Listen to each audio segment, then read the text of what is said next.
வணக்கம். தி deep dive அப்படிங்கிற இந்த ஒரு ஆழமான உரையாடலுக்கு உங்களை நான் வரவேற்கிறேன். இப்போ இது வழக்கமா நீங்க கேட்குற ஒரு செய்தி வாசிப்போ இல்ல சாதாரண விவாதமோ கிடையாது. கண்டிப்பா கிடையாது. ஆமா. அரசாங்க அறிக்கைகளுக்கு பின்னாடி இருக்கிற உண்மைகளை தோண்டி எடுத்து அது உங்க அன்றாட வாழ்க்கையை எப்படி பாதிக்க போகுது அப்படின்னு அலச போறோம். நீங்க வேலைக்கு செல்ற ஒரு நபரா ஒவ்வொரு மாசமும் உங்க சம்பளத்துல ஒரு சிறு தொகை பிஎஃப் ஆக பிடிக்கப்படுதா? அதாவது அப்படி பிடிச்சாங்கன்னா இந்த உரையாடல் முழுக்க முழுக்க உங்களுக்கானது தான். கரெக்ட். உங்க பர்ஸையும் உங்க எதிர்காலத்தையும் பத்தினது இது. இன்னைக்கு நாம விவாதிக்க போற விஷயம் என்னன்னா 02 மார்ச் 2026 அன்னைக்கு பிரஸ் இன்ஃபர்மேஷன் பியூரோ வெளியிட்ட ஒரு மிக முக்கியமான பத்திரிகை குறிப்பு பத்தி தான். ஆமா, தொழிலாளர் வருங்கால வைப்பு நிதி நிறுவனம், அதாவது நாம சுருக்கமா இபிஎஃப்ஓ அப்படின்னு சொல்ற அமைப்போட புதிய சீர்திருத்தங்கள் பத்தினது. சரியா சொன்னீங்க. பொதுவாகவே இந்த அரசாங்க அறிக்கைகள் அப்படின்னாலே நிறைய சிக்கலான சட்ட வார்த்தைகள் இருக்கும். அந்த வார்த்தைகளுக்குள்ள மறைஞ்சிருக்கிற புதிய தொழில்நுட்பங்கள், அப்புறம் ஆயிரக்கணக்கான கோடிகள் சம்பந்தப்பட்ட தரவுகள், இது எல்லாமே சாதாரண ஊழியரான உங்களோட சேமிப்பை எப்படி பாதுகாக்க போகுது அப்படிங்கறத ரொம்ப எளிமையா புரிஞ்சுக்க போறோம். இதுதான் நம்மளோட மிஷன் இன்னைக்கு. உண்மைதான். இது வெறும் புள்ளி விவரங்கள் மட்டும் கிடையாது. இதுல உங்களை போன்ற ஒவ்வொரு ஊழியரோட வாழ்வாதாரம், ஓய்வு கால பாதுகாப்பு எல்லாமே அடங்கி இருக்கு. முக அங்கீகார தொழில்நுட்பம், அப்புறம் புதிய 2026 சட்டங்கள் அப்படின்னு பல சுவாரஸ்யமான விஷயங்கள் வரப்போகுது. சரி, இந்த தரவுகளுக்குள்ள நம்ம கொஞ்சம் ஆழமா இறங்குவோம்.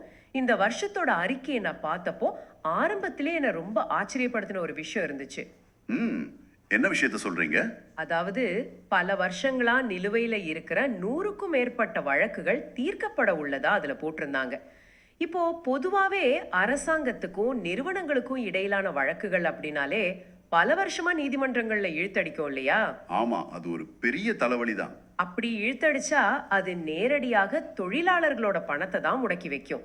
ஆனா இங்க இந்த சட்ட சிக்கல்களை தீர்க்க அரசாங்கம் ஒரு புதிய அணுகுமுறையை கையாண்டுள்ளதா தெரியுதே. நீங்க ரொம்ப சரியா கவனிச்சிருக்கீங்க. அரசாங்கம் இப்போ வழக்கம் போல ஒரு கடுமையான தண்டிக்கும் அணுகுமுறையை விட்டுட்டு கொஞ்சம் சமரசமான ஒரு வழியை தேர்ந்தெடுத்திருக்கிறாங்க. ஓ, சமரசமான வழியா? அது எப்படி? அதாவது பாத்தீங்கன்னா, சில நிறுவனங்கள் சட்டப்படியான திட்டங்களை விட சமமான அல்லது அதை விட சிறந்த பலன்களை ஏற்கனவே தங்களோட தொழிலாளர்களுக்கு கொடுத்திருக்கலாம். ஆனா சில தொழில்நுட்ப அல்லது நடைமுறை சிக்கல்களால அவங்க மேல வழக்குகள் தொடரப்பட்டிருக்கலாம். புரியுது. சின்ன சின்ன பேப்பர் ஒர்க் தப்பால மாட்டிருப்பாங்க. எக்ஸாக்ட்லி. அந்த மாதிரி நிறுவனங்களுக்கு இப்போ ஒரு வாய்ப்பு தராங்க. அவங்களுக்கு விதிக்கப்பட்ட அபராதம் அப்புறம் வட்டியை தள்ளுபடி செஞ்சு ஒரு 6 மாத கால அவகாசத்துக்குள்ள தங்களை முறைப்படுத்திக்க ஒரு சலுகை வழங்கப்பட்டிருக்கு. இது உண்மையிலேயே ஒரு முக்கியமான முன்னெடுப்பு. ஏன்னா நிறுவனங்களை நீதிமன்றத்துக்கு இழுத்து அபராதம் விதிக்கிறதுல மட்டும் அரசாங்கம் குறியா இருந்தா அந்த நிறுவனங்கள்ல வேலை பார்க்குற ஆயிரக்கணக்கான ஊழியர்களோட பிஎஃப் பணம் பல வருஷத்துக்கு முடங்கி போயிடும். ஆமாங்க, அது தொழிலாளர்களை தான் நேரடியாக பாதிக்கும். அதனால நிறுவனங்கள் நல்ல பலன்களை கொடுத்திருந்தா அவங்கள தேவையில்லாம தண்டிக்காம வழக்குகளை முடிவுக்கு கொண்டு வர்றது தொழிலாளர் நலனை பாதுகாக்கும் ஒரு சூப்பரான நடவடிக்கை. அது மட்டும் இல்லாம இது நிறுவனங்களுக்கும் சரி இபிஎஃப்ஓ அமைப்புக்கும் சரி ஏற்படுற மிகப்பெரிய நிர்வாக சுமையையும் குறைக்குது. 100க்கு மேற்பட்ட வழக்குகள் ஒரே நேரத்தில் தீர்க்கப்படுது அப்படின்னா அதுல முடங்கி கிடக்கிற ஆயிரக்கணக்கான அறக்கட்டளை உறுப்பினர்களுக்கு அது நேரடி லாபம். நீங்க அறக்கட்டளைகள் அப்படின்னு சொன்னதும் எனக்கு அடுத்த முக்கியமான விஷயம் ஞாபகத்துக்கு வருது. அறிக்கையில பிஎஃப் விலக்கு பெறுவதற்கான புதிய நடைமுறைகள், அதாவது புதிய எஸ்ஓபி பத்தி ஒரு பெரிய பகுதி இருக்கு. இதை நாம கேட்கறவங்களுக்கு கொஞ்சம் எளிமையா விளக்கணும். கண்டிப்பா, இது ரொம்ப முக்கியமான பகுதி. நம்மள பலருக்கு பிஎஃப் தொகையை அரசாங்கம் தான் நேரடியாக நிர்வகிக்குது. ஆனா இந்த டாடா, ரிலையன்ஸ் மாதிரியான பெரிய நிறுவனங்கள் அவங்க ஊழியர்களோட பிஎஃப் பணத்தை அரசாங்கத்துக்கு கொடுக்காம தாங்களே ஒரு தனியார் அறக்கட்டளை மூலமா நிர்வகிக்க அரசாங்கத்துக்கு ஒரு விலக்கு வாங்கியிருப்பாங்க. நான் சொல்றது சரிதானே? ஆமா, இது எக்ஸம்ஷன் அப்படின்னு ஆங்கிலத்துல சொல்லுவாங்க. இதுவரைக்கும் இதற்கான விதிமுறைகள் 4 வெவ்வேறு எஸ்ஓபிகள் அப்புறம் ஒரு பெரிய விலக்கு கையேடு இதுல சிதறி கிடந்துருச்சு இல்லையா? ஆமாங்க, நிறுவனங்கள் இந்த விலக்கை பெறுவதும் அதை தொடர்ந்து மெயின்டைன் பண்றதும் ஒரு மிகப்பெரிய தலைவலியா இருந்துச்சு. ஆனா இப்போ ஆச்சரியப்பட வைக்கும் விஷயம் என்னன்னா, அந்த 4 நடைமுறைகளையும் ஒருங்கிணைத்து ஒரே ஒரு புதிய கட்டமைப்பை உருவாக்கி இருக்காங்க. பரவாயில்லையே, வேலையை சுலபமாக்கிட்டாங்க போல. அது மட்டும் இல்லாம தொழில்நுட்பம் இதை எப்படி சாத்தியமாக்குது அப்படிங்கிறது தான் சுவாரஸ்யம். காகிதமில்லா வேலைமுறை, அதாவது பேப்பர்லெஸ் ஒர்க் இங்க முழுமையா கொண்டு வரப்பட்டிருக்கு. அப்போ இனிமேல் பல நூறு பக்கங்கள் கொண்ட ஃபைல்களை தூக்கிட்டு நிறுவனங்கள் அலைய வேண்டியதில்லை. எல்லாமே டிஜிட்டல் மயமாயிடுச்சு. கடந்த கால இருப்புகளை மாற்ற செயல்முறையும் முழுமையா டிஜிட்டல் ஆக்கப்பட்டிருக்குன்னு அறிக்கை சொல்லுது. கரெக்ட். அப்புறம் இதுல அபாயத்தின் அடிப்படையிலான ஆன்லைன் தணிக்கை அப்படிங்கிற ஒரு புதிய முறையை கொண்டு வந்திருக்காங்க. Risk based online audit. அப்படின்னா என்ன? கொஞ்சம் விளக்கமா சொல்ல முடியுமா? அதாவது எல்லா நிறுவனங்களையும் சந்தையை கண் கொண்டு பார்க்காம எங்க தப்பு நடக்க வாய்ப்பு இருக்கோ அந்த ஹை ரிஸ்க் நிறுவனங்களை மட்டும் சாஃப்ட்வேர் மூலமாவே கண்டுபிடிச்சு ஆடிட் பண்றது. ஓஹோ, இது வெளிப்படைத்தன்மையை ரொம்பவே அதிகரிக்கும். ஒரே வார்த்தையில சொல்லணும்னா, சட்டத்தை மதிச்சு நடக்கிற நிறுவனங்களுக்கு இது தொழில் செய்வதை எளிதாக்குது அப்படின்னு சொல்லலாம். Exactly. Ease of doing business. இது நிறுவனங்களுக்கு மட்டும் இல்ல, அங்க வேலை பார்க்குற ஊழியர்களுக்கும் ரொம்ப நல்லது. நடைமுறைகள் எளிதாகும் போது அவங்களோட கோரிக்கைகளும் வேகமா தீர்க்கப்படும். சரி, இப்போ நாம இந்த அறிக்கையோட இன்னொரு மிக முக்கியமான பகுதிக்கு வருவோம். தற்போதைய சட்டங்களுக்கு பதிலா புதிதா வந்திருக்கிற இபிஎஃப் திட்டம் 2026, இபிஎஸ் 2026, அப்புறம் இடிஎல்ஐ திட்டம் 2026. இதை பத்தி படிக்கும்போது எனக்கு ஒரு சந்தேகம் வந்துச்சு. சொல்லுங்க, என்ன சந்தேகம்? ஏற்கனவே பல தசாப்தங்களா இயங்கிட்டு வர ஒரு சட்டம் இருக்கும்போது அரசாங்கம் ஏன் திடீர்னு இந்த 2026 திட்டங்களை கொண்டு வரணும்? பழைய சட்டங்களுக்கு ஒரு அப்டேட் கொடுத்தா போதாதா? இதை ஒரு பெரிய கண்ணோட்டத்துல பாத்தீங்கன்னா உங்களுக்கு காரணம் ரொம்ப தெளிவா புரியும். முந்தைய காலங்கள்ல பிஎஃப், பென்ஷன், அப்புறம் இன்சூரன்ஸ், இதுக்கெல்லாம் பல சின்ன சின்ன தனித்தனி சட்டங்கள் இருந்துச்சு. ஆமா, நிறைய சட்டங்கள் இருந்துச்சு. அவை எல்லாமே பல தசாப்தங்களுக்கு முன்னாடி காகித பயன்பாடு அதிகமா இருந்த காலத்துல உருவாக்குனது. இன்றைய டிஜிட்டல் யுகத்துக்கும் மாறி வர பொருளாதார சூழலுக்கும் அது செட் ஆகாது. அதனாலதான் அரசாங்கம் சமூக பாதுகாப்பு சட்டம் 2020 அப்படின்னு ஒரு மிகப்பெரிய ஒருங்கிணைந்த சட்டத்தை கொண்டு வந்தாங்க. ஓ, அப்போ அந்த 2020 சட்டத்தின் கீழே தான் இந்த புதிய 2026 திட்டங்கள் இப்போ அறிவிக்கப்பட்டிருக்கு. நான் சரியா புரிஞ்சுக்கிட்டேனா? 100% சரி. இந்த புதிய திட்டங்கள் ஒரு தடையற்ற மாற்றத்தை உறுதி செய்யுது. இது வெறும் பேர் மாற்றம் கிடையாது.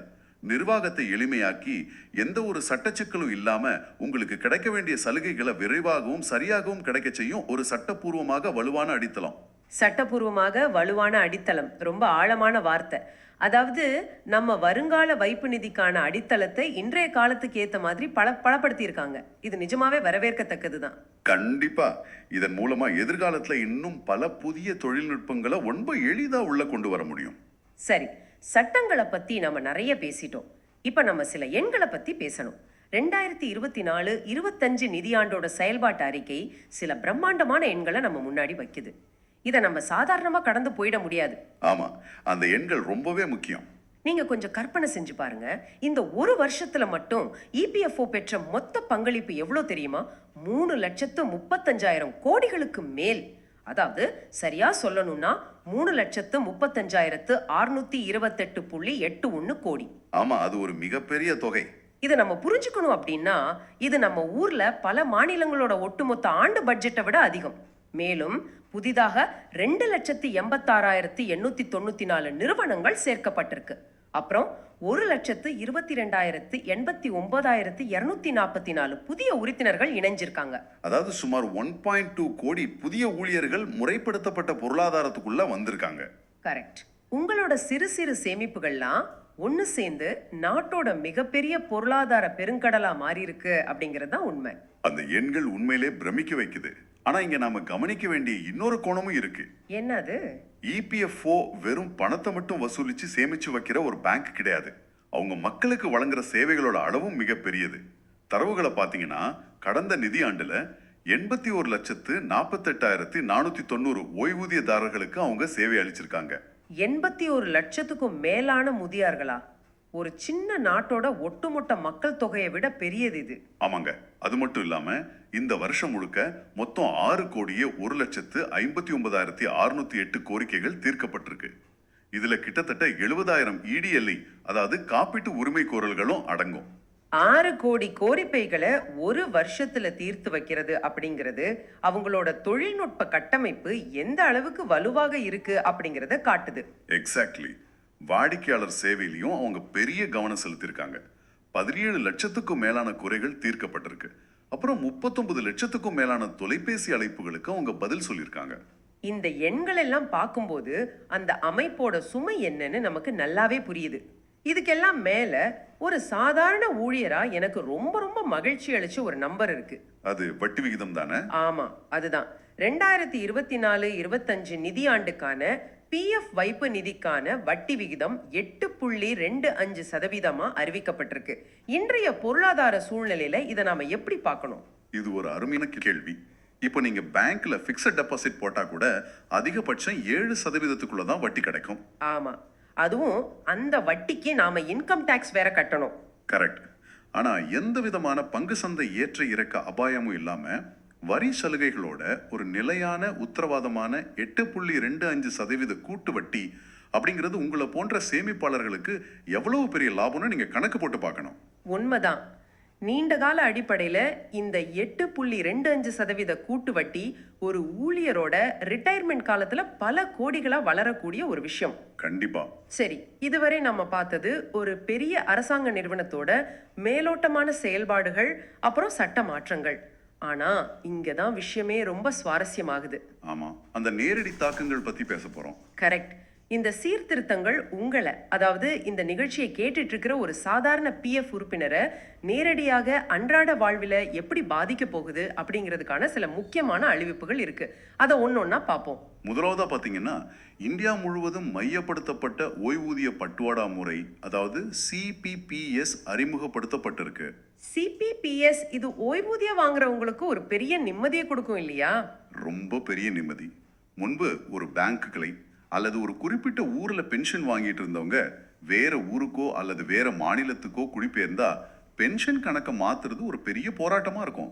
ஆமா, வயசான காலத்துல அவங்கள அலைய விடுறது ரொம்ப கஷ்டம். இப்போ இந்த சிபிபிஎஸ் முறை மூலமா நீங்க இந்தியாவில் எந்த மூலையில இருந்தாலும் எந்த வங்கியின் மூலமாகவும் எந்த தடங்களும் இல்லாம உங்க ஓய்வூதியத்தை தொடர்ந்து பெற முடியும். பல முதியவர்கள் தங்களோட பிள்ளைங்க கூட தங்கறதுக்காக வேற ஊர்களுக்கு போகும்போது இது அவங்களுக்கு ரொம்பவே உதவியா இருக்கும். ஆமா.